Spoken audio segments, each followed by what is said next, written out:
संदीप स्वागत करता हूं आप सबका अपने YouTube channel study bye Sandeep पे। तो दोस्तों यह लेक्चर 4 है। इसमें हम लोग दोस्तों प्रश्न नंबर 2, 4 और 5 को एकदम बेसिक तरीके से सॉल्व करने वाले हैं। साथ ही साथ हम आपको बता दें दोस्तों कि लेक्चर 3 में हम इस प्रश्न से संबंधित बेसिक कॉन्सेप्ट को क्लियर किया है और कुछ एग्जाम्पल का सवाल भी उसमें लगाया है। यदि आप उस वीडियो को नहीं देखे हैं तो सबसे पहले उस वीडियो को देख लीजिए और उसका लिंक वीडियो के डिस्क्रिप्शन बॉक्स में भी मिल जाएगा। ठीक है दोस्तों, तो आइए हम अपने प्रश्नों को स्टार्ट करते हैं। देखिए प्रश्न नंबर 2 क्या है, दर्शाइए कि कोई भी धनात्मक विषम पूर्णांक 6q + 1, 6q + 3 या 6q + 5 के रूप का होता है जहां पे q एक पूर्णांक है। यानी कि दोस्तों कहने का मतलब यह है कि जितने भी विषम पूर्णांक है, क्या जितने भी विषम पूर्णांक है, यदि हम उसको लिखना चाहे 6 के मल्टीपल के रूप में तो क्या हम उसे 6q + 1 या 6q + 3 या 6q + 5 के रूप में लिख सकते हैं कि नहीं। तो आइए हम सबसे पहले इसका कॉन्सेप्ट आपको बता दें। क्या कॉन्सेप्ट, जो कॉन्सेप्ट है, यदि आपको कॉन्सेप्ट एक बार समझ में आ गया दोस्तों तो आपको क्वेश्चन बहुत ही सरल हो जाएगा। ठीक है, तो मान लेते हैं हम कुछ विषम पूर्णांक लेते हैं। विषम संख्या क्या होती है सबको पता है, क्या है, जैसे 1 है, 2 नहीं कर सकते, 3, 5, 7, ये सब संख्याएं क्या है, विषम है, 9, 11। ठीक है, यदि हम एक को 6 के मल्टीपल के रूप में लिखे तो क्या लिख सकते हैं, 6 के मल्टीपल के रूप में लिखेंगे 1 के तो क्या लिख सकते हैं, हम लिख सकते हैं बहुत आसानी से, क्या 6 सुनाई सुन्ना +1, 6 को गुणा 0 से होगा 0 हो गया, प्लस 1 जोड़ेंगे तो 1 हो गया। यानी 1 को हम इस प्रकार से लिख सकते हैं 6 के मल्टीपल के रूप में। 3 को क्या लिख सकते हैं भाई, 6 × 0 + 3। इसी तरीके से हम 5 को क्या लिख सकते हैं, 6 × 0 + 5। इसी तरीके से 7 को क्या लिख सकते हैं, 6 × 1 + 1। 6 × 6 और 1 7 लिख सकते हैं बहुत आसानी से। 9 को क्या लिखेंगे आप बताइए, लिख देंगे भैया 6 × 6, फिर कितना लिख देंगे 3, हो गया 6 और 3 9। इसी तरीके से 11 को हम लिख सकते हैं 6 × 6, 6 में कितना जोड़ेंगे 5, तो कितना हो जाएगा 11। कुछ भी संख्या दिया रहेगा हम उसको इस प्रकार से लिख सकते हैं 6 के मल्टीपल में। तो इसमें कहा गया है यह जो q है ना, जहाँ q एक पूर्णांक है, तो कहने का मतलब यह जो 0 1 1 दिख रहा है ये सब क्या है, एक पूर्णांक है। तो इसी को हम मान लेते हैं क्या q, क्या q जो कि एक क्या है दोस्तों, पूर्णांक है, पूर्णांक है। तो जैसे यह 0 होगा तो हमें क्या मिलेगा, हमें मिल जाएगा 6q + 1 मिलेगा। ठीक है, फिर क्या हो जाएगा भाई 6q + 3 होगा कि नहीं, कहोगे कि हाँ, क्या होगा 6q + 5, इसको क्या लिख सकते हैं भाई 6q + 1, इसे क्या लिख सकते हैं 6q + 3। इसी तरीके से इसको लिख देंगे 6q + 5 लिखेंगे।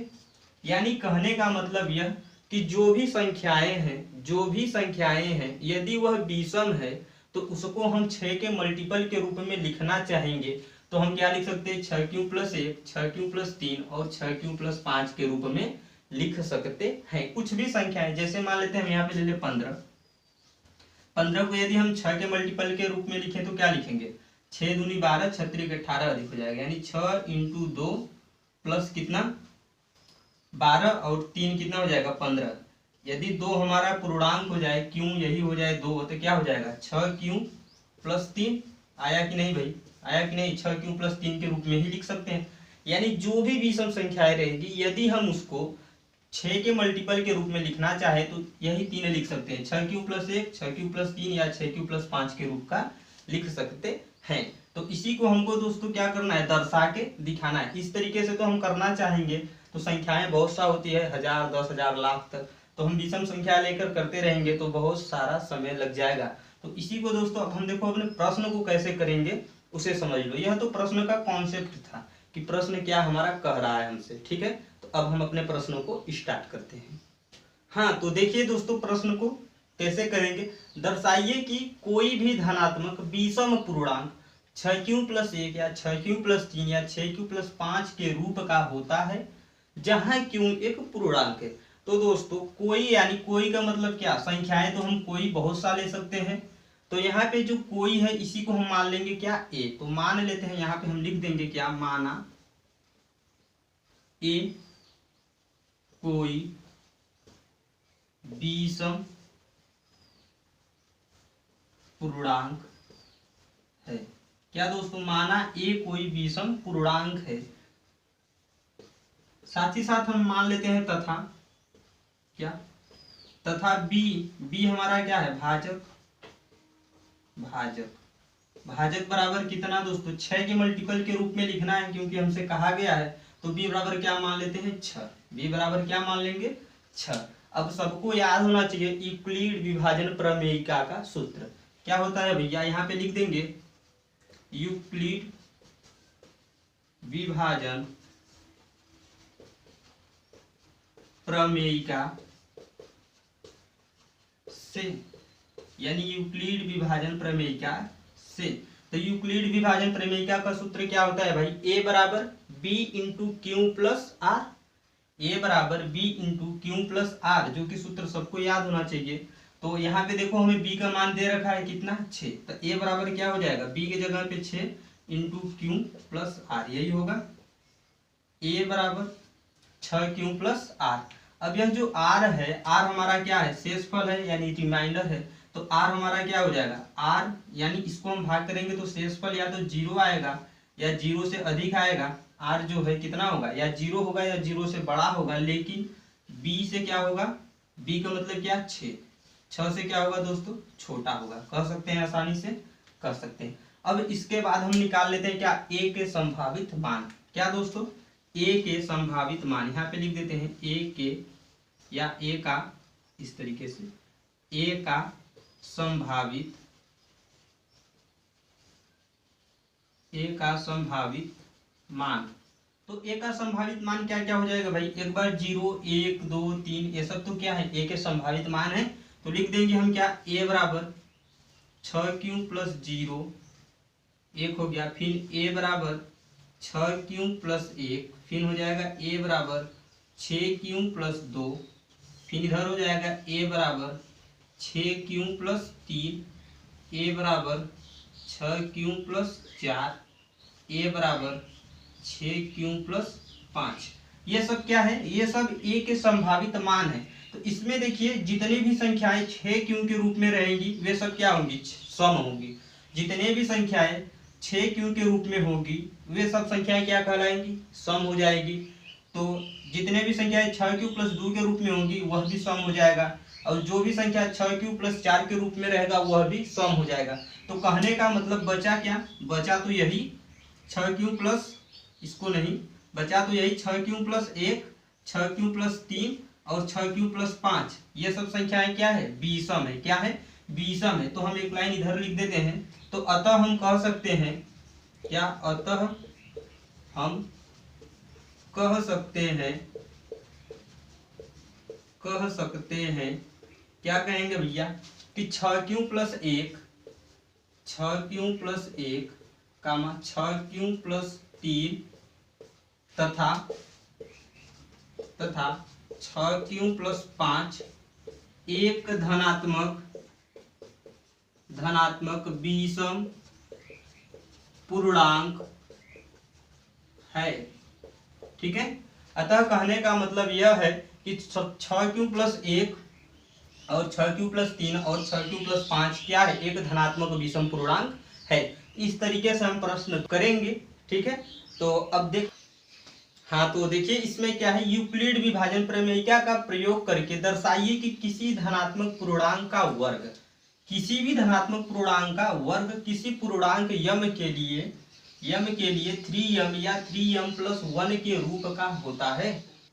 तो इसका कॉन्सेप्ट देखिए क्या है।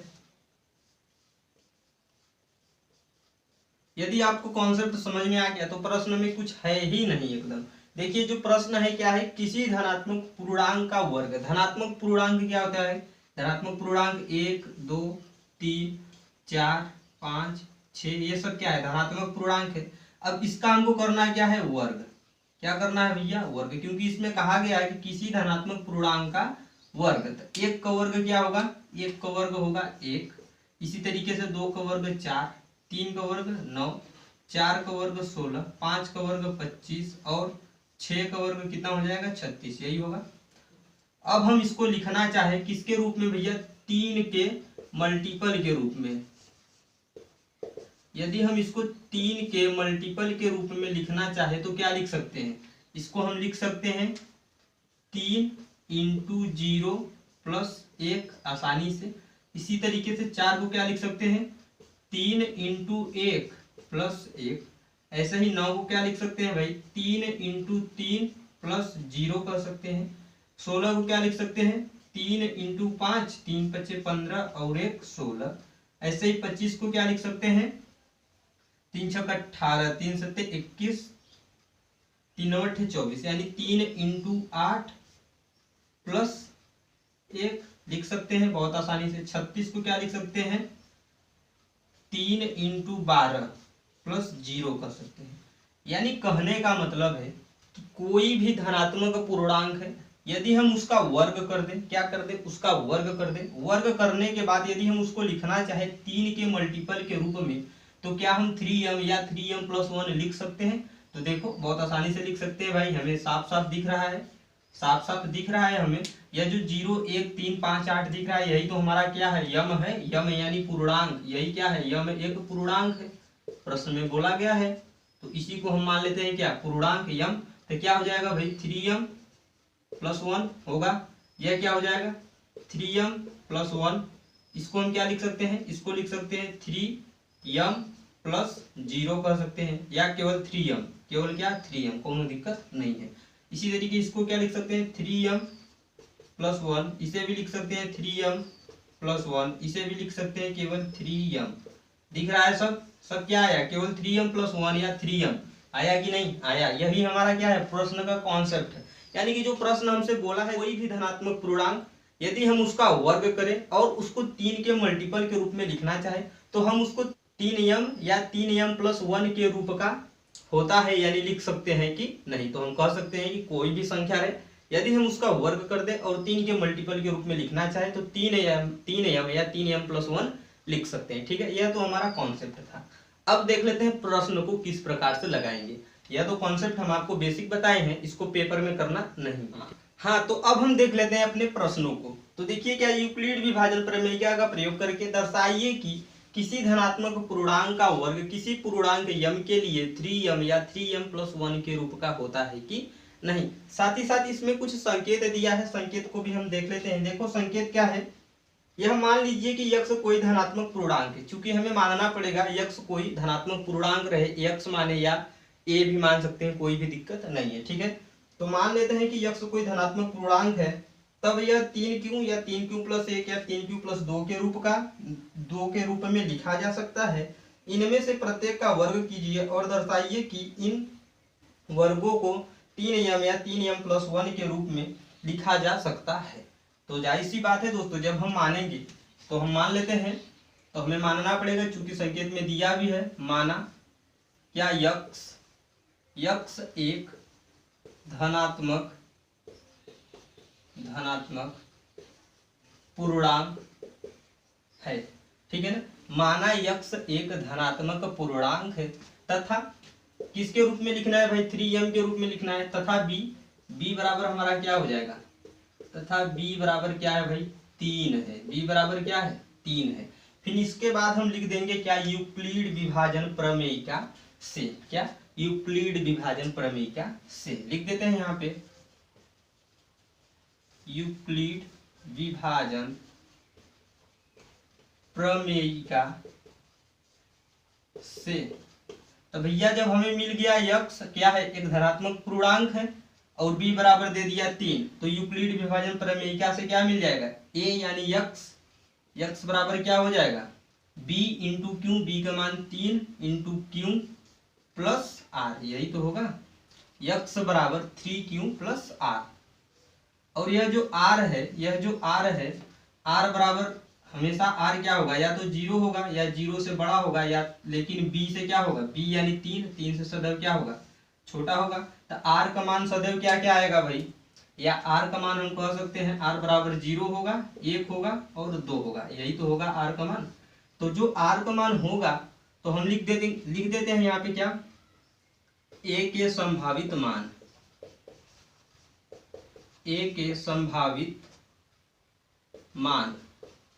तो ए का जो संभावित मान होगा क्या होगा भाई, ए बराबर हो जाएगा सबसे पहले क्या 3q, यही होगा। फिर उसके बाद हो जाएगा ए नहीं यक्स लिखेंगे यहाँ पे, चूंकि हम यक्स माने हैं तो यक्स बराबर होगा ना, तो यक्स बराबर होगा क्या 3q, और दूसरा हो जाएगा यक्स बराबर 3q + 1। उसके बाद क्या हो जाएगा यक्स बराबर 3q + 2।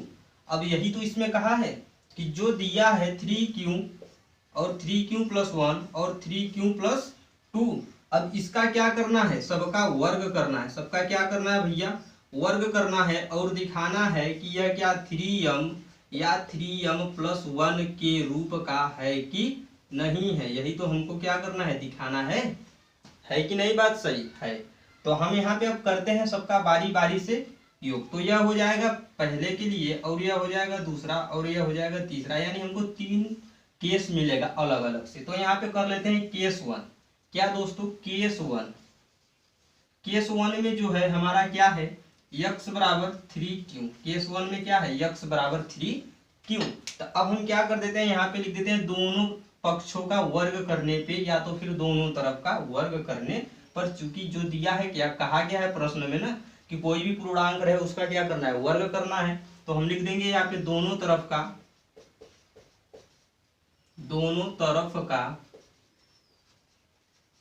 वर्ग करने पर। ठीक है, तो क्या हो जाएगा भाई, x² बराबर 3q² होगा, जाहिर सी बात है होगा।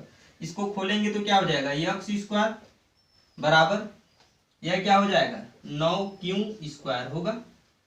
क्या हो जाएगा 9q²। तो इस 9 को हम क्या लिख सकते हैं, 3q², यानी 9 को हम लिख सकते हैं, यहाँ पे लिख देते हैं x² बराबर होगा, x² बराबर 3 × 3q² हो जाएगा। अब हम यहाँ पे मान लेते हैं 3q² बराबर m, 3q² बराबर m। ठीक है, 3q² बराबर हमने मान लिया m। तो हमें मिलेगा क्या भाई, हमें मिलेगा x² बराबर 3m। यही तो मिलेगा, x² बराबर 3m। यही तो हमको क्या करना था, प्रूव करके लाना भी था, हो गया। केस 1 इस प्रकार से हम सॉल्व करेंगे। अब तो देख लेते हैं केस 2। क्या दोस्तों, केस 2, जो केस 2 है उसमें देखो क्या है, x बराबर 3q + 1। क्या दे रखा है भाई, x बराबर 3q + 1, यही तो हमें दिया हुआ है। अब इसमें भी हम करेंगे क्या, दोनों तरफ का वर्ग लिख देते हैं यहाँ पे, दोनों तरफ लिख देते हैं यहाँ पे, दोनों तरफ का वर्ग करने पर। जब दोनों तरफ का वर्ग करेंगे तो क्या हो जाएगा भैया, हो जाएगा x² बराबर 3q + 1 का होल स्क्वायर होगा। अब सबको यह दिख रहा है a + b का होल स्क्वायर का सूत्र सभी को आना चाहिए। क्या होता है भाई, a² + b² + 2ab, यही तो होता है। तो हम लिख देते हैं इसका सूत्र। तो यह हो जाएगा हमारा a और यह हो जाएगा b, सूत्र सबको आना चाहिए। तो यह हो जाएगा x² बराबर a² यानी 3 × 3 = 9q² होगा, प्लस b² यानी 1, प्लस क्या हो जाएगा 2ab यानी 3 दूनी 6 ना रहेगा, 6q ही रहेगा। ठीक है, अब इसको और इसको एक साथ कर लेते हैं। तो देखो यहाँ पे हो जाएगा x² बराबर 9q² प्लस का 6q प्लस का 1 होगा। अब इन दोनों में से हम कॉमन ले लेते हैं, कितना भाई, 3 कॉमन ले लेते हैं। क्या कॉमन ले लेते हैं, 3। तो हमें मिल जाएगा x² बराबर 3 को कॉमन ले लेंगे तो यहाँ पे क्या बचेगा 3q² प्लस 2q। ठीक है ना।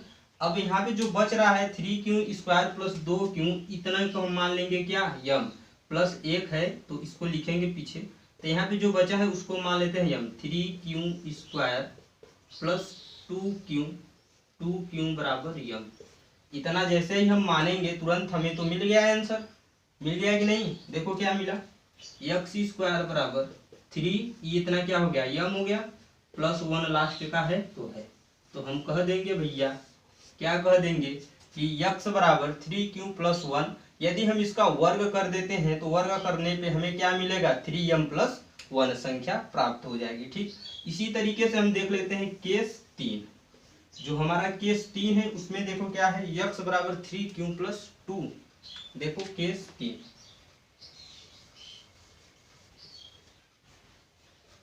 ठीक है, क्या है केस 3 में, x बराबर 3q+2, x बराबर 3q+2।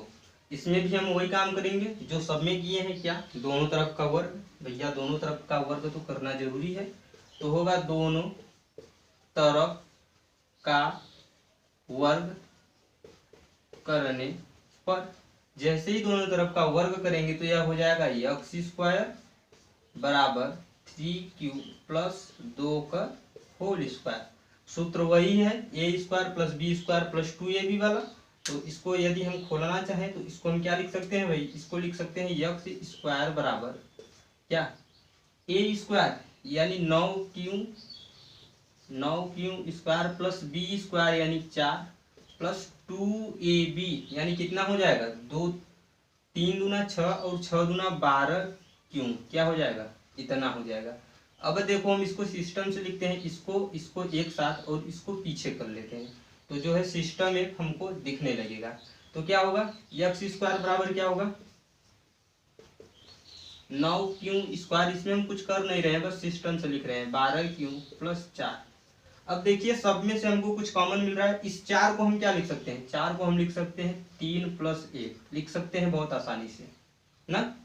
तो देखिए सब में से हमें कुछ कॉमन मिल रहा है, क्या कॉमन मिल रहा है, 3 कॉमन मिल रहा है, यानी 4 में से भी 3 कॉमन ले लेंगे तो क्या बचेगा, 1 बचेगा। तो इस तरीके से सब में से हमें 3 कॉमन मिल रहा है, तो ले लेते हैं क्या, x² बराबर, जब 3 कॉमन हो जाएगा तो कितना हो जाएगा यहाँ पे, 3q² + 4q + 1 इस तरीके से होगा, हो जाएगा। अब इतने को हम पूरा मान लेते हैं यम, किसको किसको भैया, 3q² + 4q + 1 को यहाँ पे लिख देते हैं, 3q² + 4q + 1 बराबर यम ना, +1 बराबर यम। तो क्या हो जाएगा, x² बराबर 3, यह पूरा क्या हो गया, यम हो गया, यानी 3m + 1 क्या हो गया, x² बराबर 3m + 1।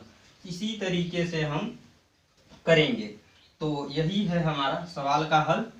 तो हम पेपर में इसी तरीके से एकदम आसानी से करेंगे। सबसे पहले आप कॉन्सेप्ट को क्लियर कर लेना, 1 बार 2 बार 3 बार वीडियो को देखना, समझ में आ जाएगा। इसमें कुछ करना है नहीं, हमको 3 कंडीशन मिलेगा भाई, तीनों कंडीशनों का हम क्या करेंगे, दोनों तरफ का वर्ग करेंगे। वर्ग करने के बाद जो हमें देगा उसमें से हम 3 को कॉमन लेंगे, जितना बचेगा पीछे की संख्या सबको क्या मान लेंगे, यम मान लेंगे। जैसे यहाँ पे मान लिया है यम, इसमें भी मानना है पड़ेगा हमको यम, इसमें भी मानेंगे यम। जैसे ही हम यम मानेंगे तुरंत कहाँ पहुंच जाएंगे, अपने आंसर के पास। ठीक है दोस्तों, तो अब चलते हैं चौथा सवाल, तो हो गया, देख लेते हैं पांचवा में क्या है। हाँ तो देखिए पांचवा सवाल क्या है, यूक्लिड विभाजन प्रमेयिका का प्रयोग करके दर्शाइए कि किसी धनात्मक पूर्णांक का घन 9m + 1 या 9m + 8 के रूप का होता है। पूर्णांक का यहाँ पे घन रहेगा, क्या रहेगा दोस्तों, घन रहेगा। ठीक है, घन का मतलब क्या, क्यूब। तो इसका कॉन्सेप्ट क्या होगा, कॉन्सेप्ट पहले देख लीजिए।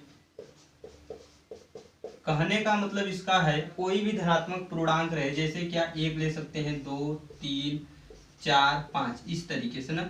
यदि हम इसका क्या कर दे, घन कर दे, क्या कर दे दोस्तों, घन कर देंगे तो क्या मिलेगा, 1 का घन 1, 2 का घन 8, 3 का घन कितना हो जाएगा 27, 4 का 64, 5 का कितना 125।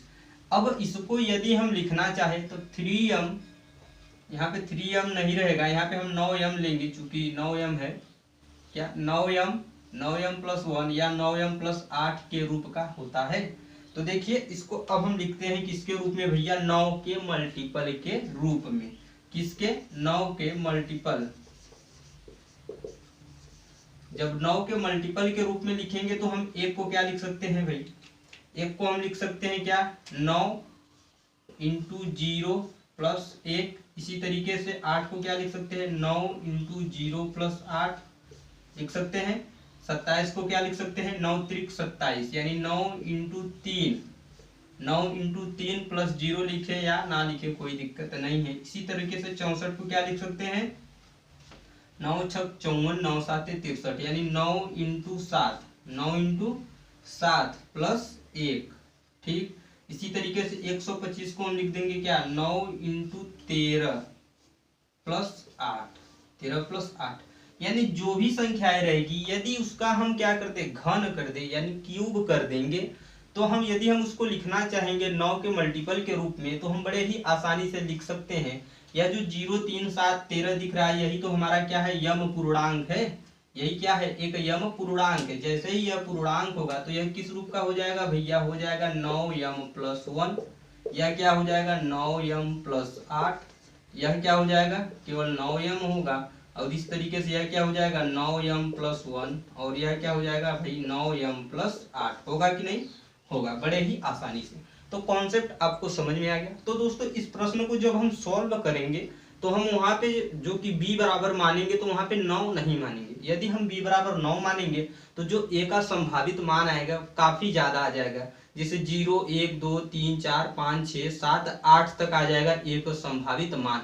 तो a का संभावित मान 8 तक लेके हमको करने में काफी परेशानी होगी और काफी समय भी लग जाएगा। तो हमें पता है कि जितने भी 9 के मल्टीपल होते हैं सब के सब क्या होते हैं, 3 के भी मल्टीपल होते हैं।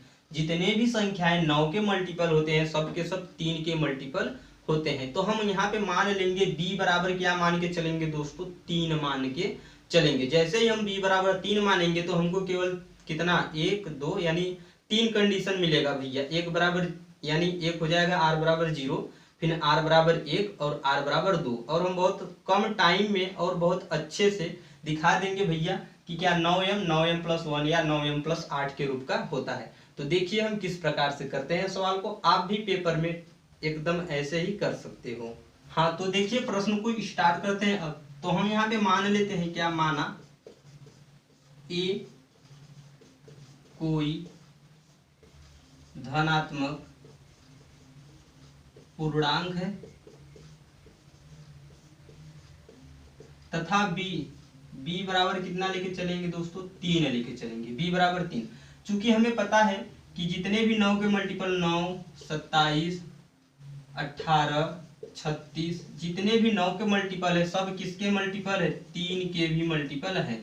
तो इसीलिए हम क्या मान के चलेंगे, हम मान के चलेंगे b बराबर 3। ठीक है, तो जैसे ही हम यहाँ पे मान लिए b बराबर 3 तो यूक्लिड विभाजन प्रमेयिका से क्या हो जाएगा भाई,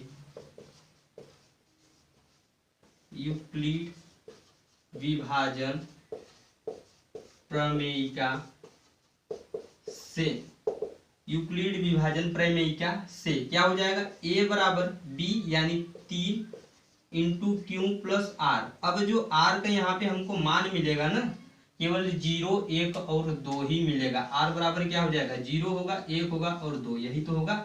या हम इस तरीके से लिख सकते हैं, यह जो r है यह 0 होगा या 0 से बड़ा होगा, लेकिन b यानी 3 से क्या होगा, छोटा होगा। इस तरीके से हम कह सकते हैं। अब इसके बाद हम लिख लेते हैं क्या, a का संभावित मान। क्या दोस्तों, a का संभावित, a का संभावित मान। तो जो a का संभावित मान होगा क्या क्या होगा, यही 3 होगा। क्या होगा भाई, a बराबर हो जाएगा, a बराबर होगा 3q प्लस 0 या केवल 3q कर सकते हैं। फिर हो जाएगा a बराबर 3q प्लस 1 और हो जाएगा a बराबर 3q प्लस 2।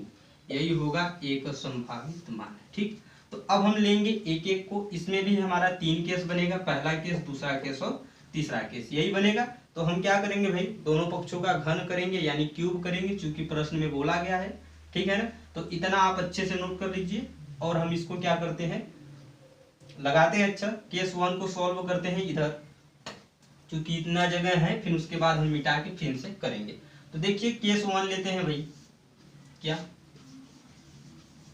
केस 1। तो केस 1 में क्या दे रखा है, a बराबर 3q, a बराबर 3q, यही तो दे रखा है हमको। तो हम मान लेते हैं कि a बराबर जो 3q दिया है, क्या करना है, घन करना है। तो लिख देंगे यहाँ पे दोनों तरफ का घन करने पर, तो जब दोनों तरफ का घन करेंगे तो हो जाएगा ए क्यू बराबर 3q के पावर 3। तो क्या हो जाएगा ए क्यू बराबर 3 × 3 × 3 कितना हो जाएगा 27, फिर क्यू के पावर 3, इस तरीके से होगा। अब इस 27 को हम किस में ब्रेक करेंगे 9 में। 27 को हम 9 के गुणनखंड में क्या लिख सकते हैं, हम लिख सकते हैं ए क्यू बराबर 3 9 त्रिक 27 यानी 9 × 3q के पावर 3 लिख सकते हैं। और इतने को हम मान लेते हैं क्या यम, यहाँ पे हम लिख देते हैं कि 3q के पावर 3 बराबर यम।